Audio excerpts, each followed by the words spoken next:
জিন্দাবাদ জিন্দাবাদ, ক্ষমতা না জনতা, জনতা জনতা, ক্ষমতা না জনতা। শহীদ মিনারে 1 বছর আগের প্রতিচ্ছবি, ইনসাফের বাংলাদেশ করতে 24 দফা ইশতেহার এনসিপির।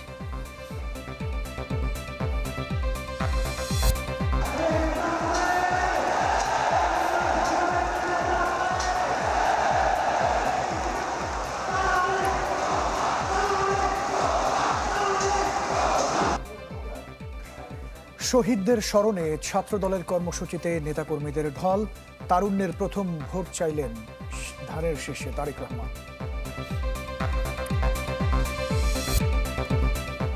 জুলাই আগস্টে মানবতা বিরোধী অপরাধ মামলায় হাসিনার বিরুদ্ধে প্রথম সাক্ষ্য গ্রহণ, সর্বোচ্চ শাস্তি চায় রাষ্ট্রপক্ষ।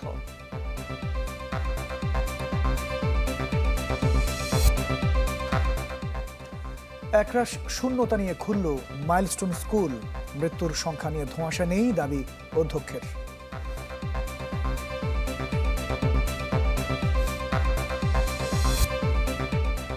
মার্কিন শুল্কের চাপ সামলে খুঁজতে হবে রপ্তানি নতুন বাজার, দর কষাকষি অব্যাহত রাখার তাগিদ ব্যবসায়ীদের।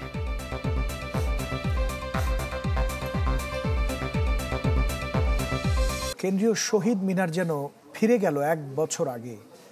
আজ এনসিপির নতুন বাংলাদেশের ইশতেহার ঘোষণা কর্মসূচি হয়ে উঠল ফ্যাসিবাদ পতনের জনসমুদ্রের প্রতিচ্ছবি।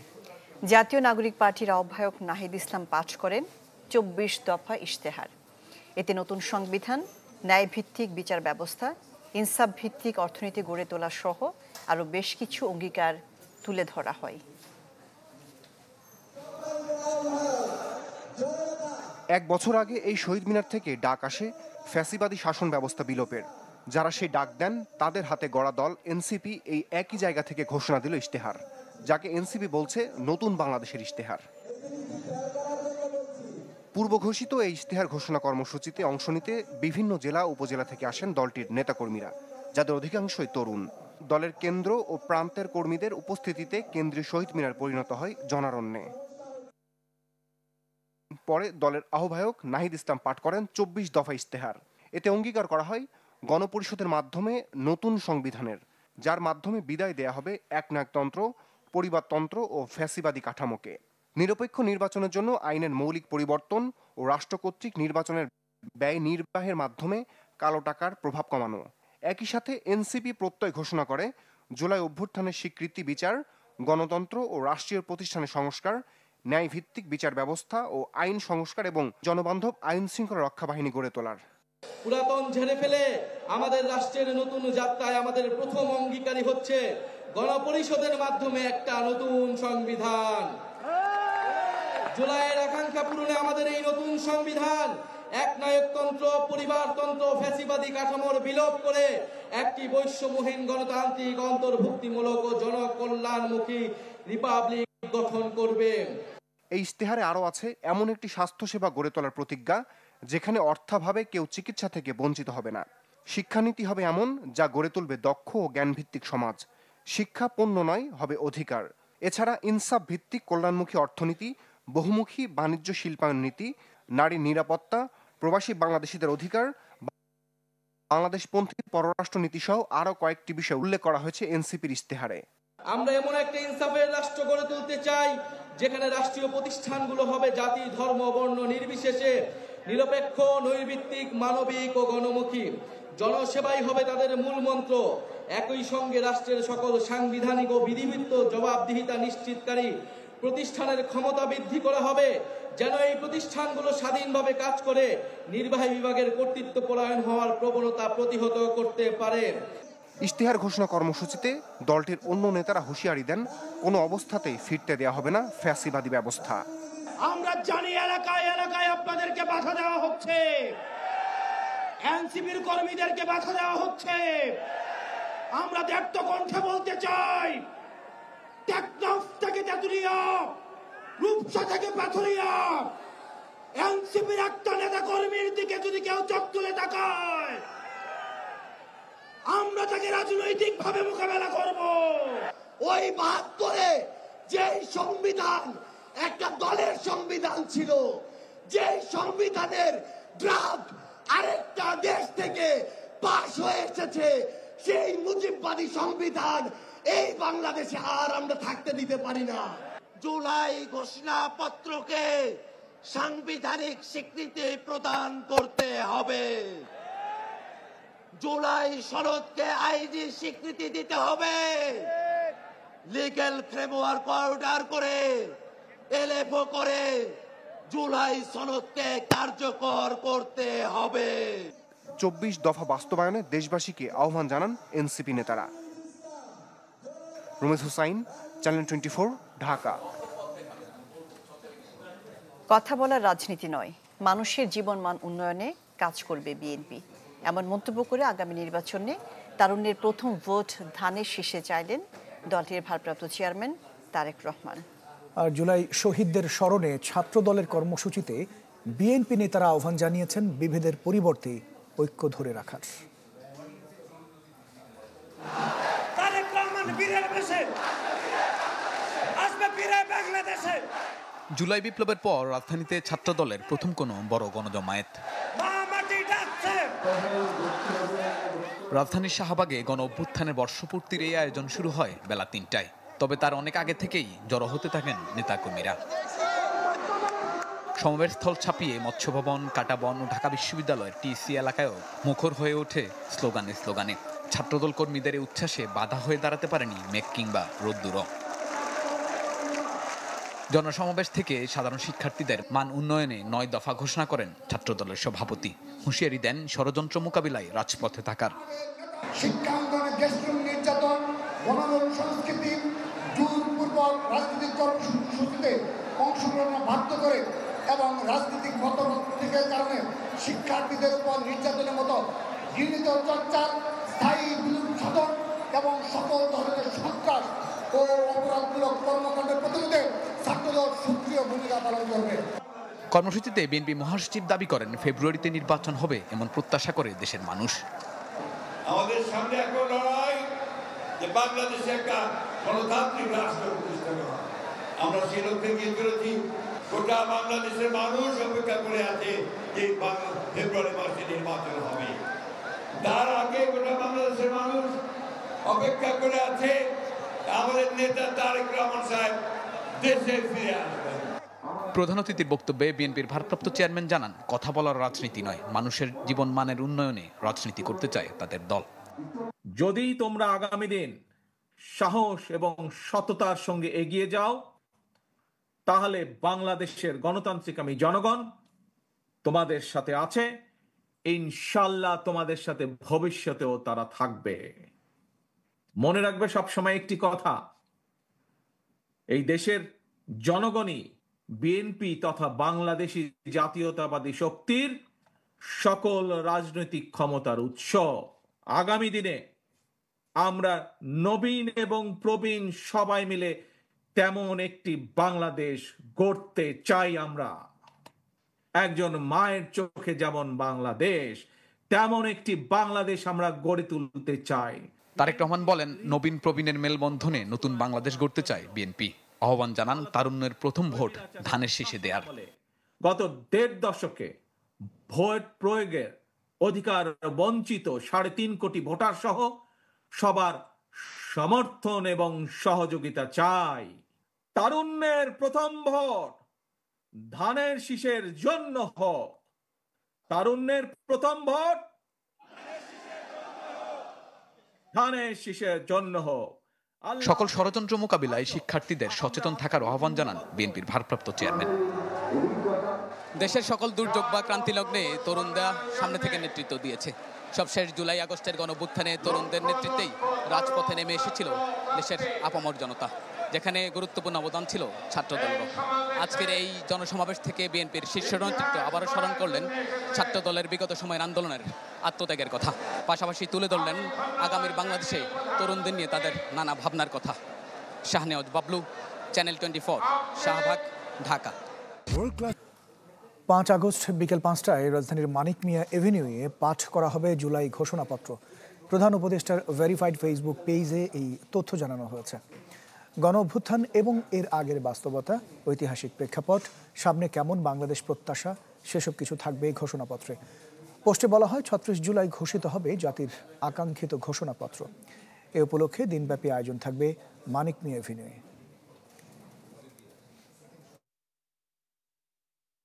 অবশেষে শুরু হলো জুলাই হত্যাযজ্ঞে শেখ হাসিনার বিরুদ্ধে সাক্ষ্য গ্রহণ। এদিন আন্তর্জাতিক অপরাধ ট্রাইব্যুনাল 1-এ শেখ হাসিনা ও আসাদুজ্জামান কামালের বিরুদ্ধে প্রথম সাক্ষ্য দেন যাত্রাবাড়িতে আহত খোকন চন্দ্র বর্মন। সূচনা বক্তব্যে শেখ হাসিনার সর্বোচ্চ সাজা প্রত্যাশা করেন অ্যাটর্নি জেনারেল। শেখ হাসিনার বিরুদ্ধে রাজসাক্ষী হওয়ার পর রোববার সকাল 9:30টায় ট্রাইব্যুনালে হাজির করা হয় সাবেক আইজিপি চৌধুরী মামুনকে।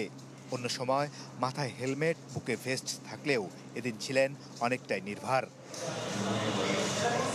11টার কিছু পর ট্রাইব্যুনালে এজলাসে হাজির করা হয় মামুনকে।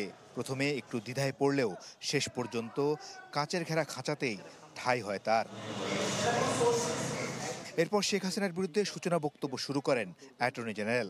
এ সময় শেখ হাসিনা কামালের সর্বোচ্চ শাস্তি চান তিনি। আমাদের রাষ্ট্রপক্ষ থেকে সর্বোচ্চ শাস্তি আইনে যেটা আছে সেটা চাইবো, সেটাই আমাদের প্রত্যাশা। বলেছি এই রাষ্ট্র একটি ন্যায় বিচার প্রতিষ্ঠা করবে, ন্যায় বিচার নিশ্চিত করবে। যদি ন্যায় বিচারের প্রক্রিয়ায় আমরা কোনো পথ হারাই তাহলে জুলাই বিপ্লব বিফলে যাবে। এরপর বক্তব্য তুলে ধরেন চিফ প্রসিকিউটর। বলেন সর্বোচ্চ কর্তৃত্ব থেকে কিভাবে নির্দেশ দিয়ে হত্যাকাণ্ড চালিয়েছে তার অকাট্য প্রমাণ তুলে ধরা হবে সাক্ষ্য গ্রহণ পর্যায়ে। সাবেক প্রধানমন্ত্রীর নিজের বক্তব্য, রেকর্ডকৃত অডিও এবং বিভিন্ন স্পষ্ট দিক নির্দেশনা যা তিনি ওই সংকটকালীন দিনগুলোতে দিয়েছেন, এগুলো কোনো পরোক্ষ প্রমাণ নয়, বরং অকাট্য এবং প্রত্যক্ষ প্রমাণ যা সরকারের সর্বোচ্চ পর্যায়ে উদ্দেশ্য ও পরিকল্পনার এক বিরল এবং গোপন জানালা উন্মোচন করে। প্রসিকিউশন মনে করে এই সব নথি এবং অডিও প্রমাণ সাবেক প্রধানমন্ত্রীর কার্যালয় থেকে প্রদত্ত বক্তব্য, নির্দেশনা এবং যোগাযোগ মামলাটিকে শক্ত ভিত্তি দেবে এবং আসামিদের কমান্ড রেসপন্সিবিলিটি অকাট্যভাবে প্রমাণ করবে। এদিন শেখ হাসিনার বিরুদ্ধে প্রথম সাক্ষ্য দেন যাত্রাবাড়িতে আহত খোকন চন্দ্র বর্মন। সেদিন কি ঘটেছিল তার সাথে সেই রোমহর্ষক বর্ণনা দেন তিনি। মাসুদুর রহমান, চ্যানেল 24, ঢাকা। এবারে জুলাই অভ্যুত্থান নিয়ে আমাদের মাসব্যাপী বিশেষ আয়োজন রক্তে ভেজা জুলাই। ইতিহাস বদলে দেওয়ার এক দফার 1 বছর আজ। জুলাই গণঅভ্যুত্থানের এই দিনে কেন্দ্রীয় শহীদ মিনারের লাখো জনতার সামনে 1 দফা ঘোষণা করে বৈষম্য বিরোধী ছাত্র আন্দোলন, যার 48 ঘন্টার ব্যবধানে গুড়িয়ে যায় স্বৈর সরকারের মসনদ। সাববিন শফিক এ নিয়ে একটি রিপোর্ট করেছেন, আমরা দেখে আসবো।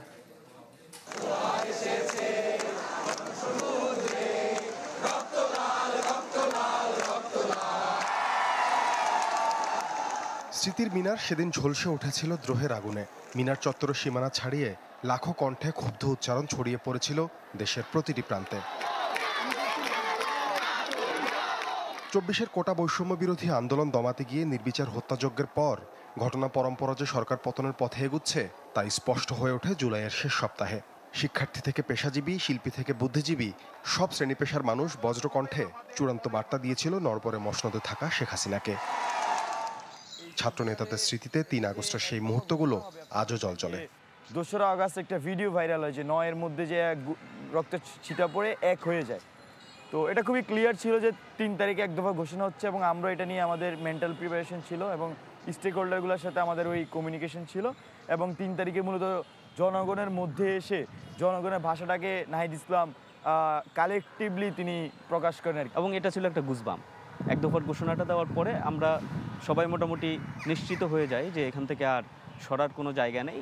যত রক্তপাত হোক, যাই হোক, আমাদেরকে শেখ হাসিনাকে পতনটা ঘটিয়ে আমাদেরকে এখান থেকে বাসায় পৌঁছতে হবে। শহীদ মিনারে সেই 1 দফার ঘোষণা করার কর্মসূচি, এটা যতটুকু 1 দফা হয়ে ইনফ্লুয়েন্স জারি করেছে, তার চাইতে শহীদ মিনারে যে মানুষের উপস্থিতি, সেই উপস্থিতির মধ্যে 1 দফা এটা নতুন মাত্রা রূপ করেছে।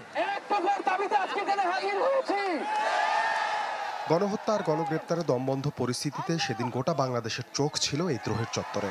অবশেষে শেখ হাসিনার পদত্যাগের 1 দফার ঘোষণা অনুরণিত হয় বিক্ষুব্ধ জনতার মাঝে। আমাদের 1 দফাটি হলো শেখ হাসিনা সহ এই সরকারের পতন এবং ফ্যাসিবাদের বিলোপ। একটা ঐতিহাসিক মুহূর্ত। আন্দোলনের সময় জুড়ে রাষ্ট্রযন্ত্রের হত্যাযজ্ঞের বিরুদ্ধে রাজপথে সরব ছিলেন আইনজীবী মানজুর আল মতিন। বলছিলেন আওয়ামী লীগের 5 আগস্টের পরিণতির চিত্রনাট্য লেখা হয় শহীদ মিনারের সেদিনের জমায়েতে। আমি প্রথমবার যখন কথা বলছি, পেছন থেকে কেউ না কেউ আমাকে বলছিল যে ভাই বলেন আমরা এখন রওনা দেই গণভবনের দিকে। ফলে 5 তারিখের একটা আবহ কিন্তু 3 তারিখেই তৈরি হয়ে গিয়েছিল এবং সেখানে আসলে যে 9 দফা এগুলো শেখ হাসিনার সরকার বাস্তবায়ন করবে ওই অবস্থাটা আর ছিল না এবং মানুষের মধ্যে ওই উত্তেজনাটা চলে এসেছিল। যে কোনো গণ অভ্যুত্থানের ইতিহাসে তার বিশেষ বিশেষ কিছু মুহূর্ত তৈরি হয়, বিস্ফোরক মুহূর্ত তৈরি হয় এবং ওই বিস্ফোরক মুহূর্তের সমষ্টি ছাড়া আপনার গণ অভ্যুত্থান সফল হয় না। এই যে মুহূর্তের কথা বলছেন ওর সিগনিফিকেন্স তো অবশ্যই আছে। এটা তো আন্দোলনকে ত্বরান্বিত করেছে, শেখ হাসিনাকে শেখ হাসিনা পলায়ন করেছে তার কারণে। এই শিক্ষাবিদ মনে করেন বাংলাদেশের শাসন ক্ষমতায় গেড়ে বসা 1.5 দশকের স্বৈরশাসনকে এক দফার চ্যালেঞ্জ ছুড়ে দেওয়ার যে ইতিহাস রচিত হয়েছিল শহীদ মিনার চত্বরে তা দুয়ার খুলেছে 56,000 বর্গমাইলে নতুন কাব্য লেখার। এগুলো তো অন্তর্বর্তীকালীন সরকার নিজেই তোলে না। সাদবিন শফিক, চ্যানেল 24, ঢাকা।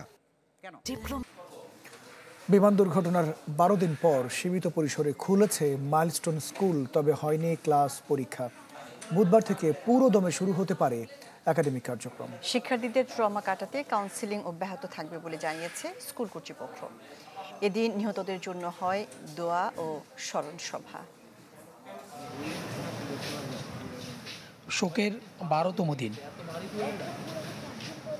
স্কুল খুলেছে তবে কাটেনি নিস্তব্ধতা। প্রতিটি মুখে যেন সেঁটে আছে স্কুল নেই আর আগের মতো। এই পথ ধরেই তো হেঁটেছে তারা, বন্ধুত্ব, কত আড্ডা, স্কুল ব্যাগ, টিফিন, ছুটির ঘন্টা, সব স্মৃতি ঘুরে ফিরে সহপাঠীদের কণ্ঠে। চাইলেও ভোলা যায় না দুঃস্বপ্নের সেই দিন। বুঝে গেছেন এই ট্রমা জীবনসঙ্গী হয়ে গেছে তাদের। জীবনে কোনোদিন আশাও করতে পারিনি যে আমাদের ক্যাম্পাসে এরকম একটা দুর্ঘটনা ঘটবে বা কোনো ক্যাম্পাসেই বা ঘটবে। হঠাৎ এখনও মনে পড়ে ওই দিনের পরে যখন বজ্রপাত হচ্ছিল, আমাদের মনে তখনও মনে হচ্ছিল যে এখনই বোধহয় কোথাও কোনো ফাইটার জেট ক্র্যাশ করলো কিনা। স্কুলে আসলো, বাচ্চারা বাবা মার কোলে ফিরলো না, এটা আসলে মেনে নেওয়ার মতো না। দুহাত তুলে সবার অস্ত্র ভেজা প্রার্থনা তাদের জন্য। বুক জুড়ে তখনও আর্তনাদ, হাহাকার, চোখে মুখে স্পষ্ট যন্ত্রণার অনুভূতি। এত জলদি যাবার কথা তো ছিল না। শিক্ষার্থীদের স্বাভাবিক অবস্থায় ফিরিয়ে আনতে কাজ করছে মাইলস্টোন স্কুল অ্যান্ড কলেজ। তবে খানিক পর পর ক্লাসরুমের উপর দিয়ে উড়ে যাওয়া বিমানের শব্দ কতখানি পারবে এর ট্রমা কাটাতে। স্কুলে আসতে চাচ্ছে না, বলতেছে আম্মু এখনো কি ওইখান দিয়ে প্লেন চলে। ভয় তো লাগে, আনসেফ লাগে, মনে হয় যে আমরা সেফ না এখানে। সব গার্ডিয়ানদের সাথে আমরা কমিউনিকেট করছি। আমার ফর্ম টিচার যারা ছিলেন প্রত্যেক স্টুডেন্টদের সাথে কথা বলেছে এবং যারা বাসায় একটু ট্রমাটাইজ ছিল তাদেরকে আমরা কলেজে আনার জন্য উৎসাহিত করেছি এবং তারা কাউন্সেলিংয়ের মধ্য দিয়ে গেছে। স্বাভাবিক কার্যক্রম চলছে কলেজ শাখায়। কথা আছে বুধবার পুরোদমে পাঠদান শুরু হবে মাইলস্টোন স্কুল শাখাতেও। মাইলস্টোন স্কুল অ্যান্ড কলেজে বিমান বিধ্বস্তের পর ধীরে ধীরে স্বাভাবিক হতে শুরু করেছে এখানকার পরিবেশ। শিক্ষার্থীরা ক্যাম্পাসে আবারও আসা শুরু করেছেন। তবে অকালে যে প্রাণগুলো ঝরে গেল, তাদেরকে হারিয়ে কতটা আগের মতো সেই পরিবেশে ফিরে আসবে সেটি এখন ভাববার বিষয়। সুলতান মাহমুদ আরিফ, চ্যানেল 24, ঢাকা। সন্ধ্যা 7টার খবরে নিচ্ছি বিরতি। ফিরছি একটু পর। রাজনৈতিক দলগুলোর সাথে আলোচনার পর প্রথমবারের মতো বৈঠক করেছেন জাতীয় ঐকমত্য কমিশনের সদস্যরা। জাতীয় সংসদ ভবনে কমিশন কার্যালয়ের সম্মেলন কক্ষে বৈঠকের সভাপতিত্ব করেন কমিশনের সহসভাপতি ডক্টর আলী রিয়াজ। এতে রাজনৈতিক দলগুলোর সাথে প্রথম ও দ্বিতীয় পর্যায়ের আলোচনায় যে বিষয়গুলোতে ঐকমত হয়েছে তা পর্যালোচনা করা হয়। সিদ্ধান্ত নেওয়া হয় ঐকমত্য হওয়া প্রস্তাব বা সুপারিশগুলোর বিষয়ে পর্যায়ক্রমে বিশেষজ্ঞ, রাজনৈতিক দল ও জোটগুলোর সাথে কথা বলবে কমিশন।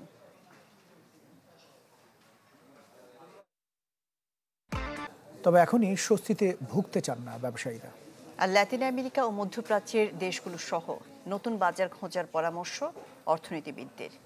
রাকিব আল জাবেদের রিপোর্টে বিস্তারিত। দফায় দফায় বৈঠক আর বহু দর কষাকষির পর বাংলাদেশের ওপর থিতু হয় যুক্তরাষ্ট্রের 20% নতুন শুল্ক। মাস তিনেক স্নায়ুচাপের পর যাতে স্বস্তি মিলে খানিকটা, তবে বাড়তি শুল্কের ধকল কাটাতে জোরেশোরে আলোচনায় উঠে আসে নতুন বাজারের গুরুত্ব। তৈরি পোশাকের ক্ষেত্রে বাংলাদেশের রপ্তানির সবচেয়ে বড় গন্তব্য যুক্তরাষ্ট্র। আর অন্য সব পণ্য মিলিয়ে যেখানে সবশেষ অর্থবছরে রপ্তানির পরিমাণ প্রায় $900 কোটি, এই অবস্থায় চিন্তিত না হয়ে দর কষাকষি চালু রাখার পক্ষে মত ব্যবসায়ী নেতাদের, যেখানে দেশটির বাণিজ্য প্রতিনিধির কার্যালয় ইউএসটিআর এর পর্যবেক্ষণ অনুযায়ী জোর পদক্ষেপ নিতে হবে দেশের ব্যবসার পরিবেশ উন্নয়নে। যেটা একটা সমস্যা হচ্ছে সেটা হচ্ছে এখন শুধু আমাদের গার্মেন্ট এক্সপোর্ট, অন্যান্য এক্সপোর্ট শুধু কম্পিটিটিভ হলে হবে না, প্রতিযোগী হলে হবে না, আমাদেরকে একটা ভালো ট্রেড ডিল করতে হবে আমেরিকার সাথে। আমরা ডিউটি ফ্রি অ্যাক্সেস যদি পেয়ে যাই তাহলে বাংলাদেশের রপ্তানিটা অনেক গুণ বেড়ে যাবে এবং বিশেষ করে নিটওয়্যারের রপ্তানির ক্ষেত্রে একটা বিশাল সুযোগ তৈরি হবে। প্রতিযোগিতামূলক বিশ্ব বাণিজ্যে সামনের দিনে চাপ কমাতে যুক্তরাষ্ট্রের সাথে বাণিজ্য চুক্তিরও গুরুত্ব উঠে আসে সমসাময়িক পরিস্থিতিতে। এছাড়া ইউরোপ ও আমেরিকার বাজারের উপর নির্ভরতা কমিয়ে নজর দিতে হবে নতুন বাজারে। জাতীয় রাজস্ব বোর্ডের তথ্য বলছে, জাপান, অস্ট্রেলিয়া, লাতিন আমেরিকা, মধ্যপ্রাচ্যের দেশগুলোতে বাংলাদেশের রপ্তানির পরিমাণ বছর ব্যবধানে বাড়লেও সেটি দেশগুলোর মোট আমদানির 1% নয়। তাই পণ্যের বৈচিত্র্যকরণ আর গুণগত মান বাড়ালে আয়ত্তে আসবে পূর্ব এশিয়ার দেশগুলোর বাজারও। একক বাজার আমরা নির্ভরশীল আমেরিকার উপর, it is true, but at the same time এটা চলুক, এটা যেটা আছে আমি নির্ভরতা কমানোর দরকার নেই। আমরা কিন্তু বিকল্প বাজার অলরেডি অনুসন্ধানে নেমেছি এবং বিকল্প বাজার খুব ওয়ান্ডারফুলি রেসপন্ড করছে। পণ্য বহুমুখীকরণের যেখানে অভ্যন্তরীণ ভ্যালু এডিশন বাড়ানোর দরকার আছে, বাজার বহুমুখীকরণের যেখানে মার্কিন বাজারের বাইরে অন্য বাজারগুলোতে যাওয়া, এবং অর্থনীতিবিদদের পরামর্শ চীনের বাজার থেকে সরে যাওয়া ক্রয়াদেশ ধরারও। গার্মেন্টসের যে ক্যাপাসিটির বিবেচনায় তার একটা অংশ বাংলাদেশও আসবে। রাকিব আল জাবেদ, চ্যানেল 24, ঢাকা।